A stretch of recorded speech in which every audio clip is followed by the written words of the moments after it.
Hi, I'm Pam from the Birch Cottage blog. Welcome to my video tutorial.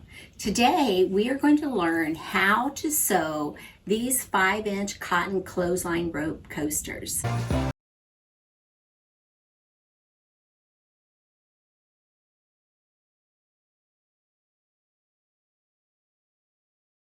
That you will need to make your very own cotton clothesline rope coasters. You will of course need about 4 yards of cotton clothesline rope per coaster that you plan to make. Again, if you wanted to make 4 coasters, you would need 16 yards of cotton clothesline rope. So you get the idea. 4 yards is a pretty good idea, a pretty good amount of rope to have, so you can sew a 5-inch cotton clothesline rope coaster and still have a little bit of extra room left over in case you want to make yours a little bigger. So I recommend 4 yards of cotton clothesline rope to make a 5-inch coaster. Now you will also need some thread. I recommend Gutermann all-purpose thread or a fill thread, a good quality thread. Again, you want to use the best quality thread that you can with these coasters, because if you use a cheap dollar store thread with these coasters, you're going to have a lot of shredding of your thread, some possible needle breakage, and it just will be frustrating for you. So use a good quality thread like Gutermann's or Orifil. You will also want to use, let me see if you can see this, a denim or jeans needle with your sewing machine. This is a heavy duty needle. It's a 116 size needle that you will want to use in your sewing machine for making these 5-inch rope coasters. You'll also want to have a pair of scissors handy, and it's helpful to have some straight pins.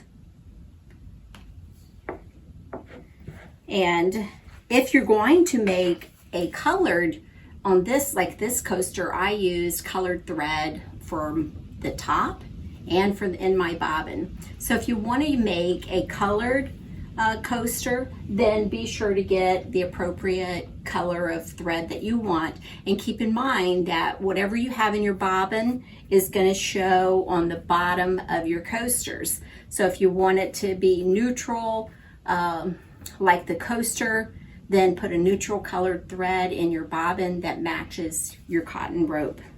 If you want it to be the same on both sides where it's colored like this, then be sure to use a colored thread on the bobbin as well as at the top of your sewing machine. You will also find it handy to have a ruler.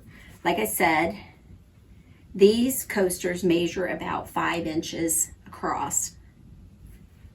And when you get to the very end and you're ready to make your little loop in your coaster, I recommend about 3 inches. So if you leave 3 inches, again, you'll just take your ruler, measure out 3 inches, cut off your thread, and then coil it back into itself and zigzag over it at the end. But we'll get into that in the video.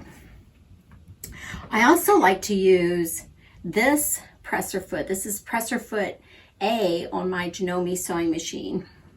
It has this little black button that when you push it on it, it locks the presser foot into place so that no matter what you're sewing on, the presser foot will stay level. So if I didn't lock it into place, and on my regular, my other sewing machine presser foots, it will kind of tilt up like this when I'm sewing over especially the beginning of the rope. So I find this presser foot, again, it's presser foot A for my Janome Memory Craft sewing machine. It has, I'm not sure what this button is called, but this button locks the presser foot in place so that it doesn't tilt and pivot while I sew. And that's really, as you can see, that would be really handy at the beginning of this when you're trying to make the center of the rope. It keeps it nice and level and makes for easier sewing. So I do recommend this presser foot as well. So besides the 4 yards of rope, your cotton or all-purpose Gutermann or Orifil thread, a pair of scissors and some straight pins and a ruler, your jeans or denim sewing machine needle, and you can use whatever presser foot you have. Just keep in mind that it's going to be a little wonky when you very first start sewing, stitching this coaster. Other than that, that's all you need to make a basic 5-inch cotton clothesline rope coaster. Let's see how that's done. The first thing you'll want to do is to set your zigzag stitch. Make sure that you have your sewing machine loaded with thread in the top and in the bobbin, and then set your stitch width to 7.0 and your stitch length to 2.5. The first thing I'm going to do is to take my scissors and trim the end of the rope that I'm going to start with at an angle. This will help me to roll that or coil that rope up into a tighter little coil. So I will just start rolling it, and I want the rope end to come over the top and down the right side of the rope that I'm coiling. And then once I have it coiled around 3 or 4 times, I'll take my straight pins and I'll just stick them through the end through to the other side to kind of hold the coil together in place before I begin stitching.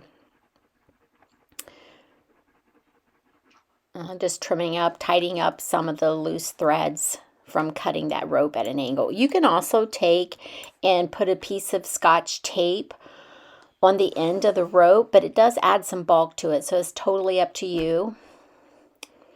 So when I put the rope under the sewing machine, the very first thing that I'm going to do is to stitch the center together. So I'm going to stitch kind of an X through the center until those pieces are nice and secure. Then I'll remove the pins. Then I will continue to zigzag stitch around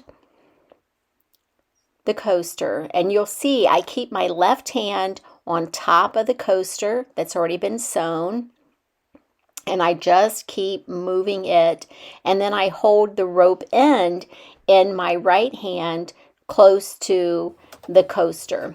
And once it gets to be 5 inches across, I'm ready to create my loop. I'll measure out 3 inches and then cut that off at the 3-inch mark. And again, I will cut the rope end at an angle, which will help it to snuggle in better against the rope when I stitch it. So I just will put that end back up against, loop it back and against the rope coaster, kind of squeeze it together, and zigzag stitch to hold the loose end next to the coaster. Here I'm using a stiletto to help me keep all those pieces together. Then I'm going to back stitch right over top of where I stitched back to the beginning of that little loop. And then I will make sure that the outer part of the loop is also secure up to a point against the coaster. And then back stitch. And then I'm all done with that. Trim my threads, and that coaster is complete. And like I said, you can use colored thread if you want to create your coasters. You can use colored thread on the top, and you can use a matching thread on the bottom. You can use a matching thread on the top and the bottom, like I'm doing in this coaster here. Thank you so much for watching my video. If you have any questions, please leave them in the comments below. Be sure to like this video if it was helpful to you, and subscribe to my YouTube channel so you'll be notified when new tutorials are made available. And please come visit me over on the Birch Cottage blog and subscribe to my newsletter, where you'll have more creative ideas delivered straight to your inbox. Thank you so much, and happy sewing.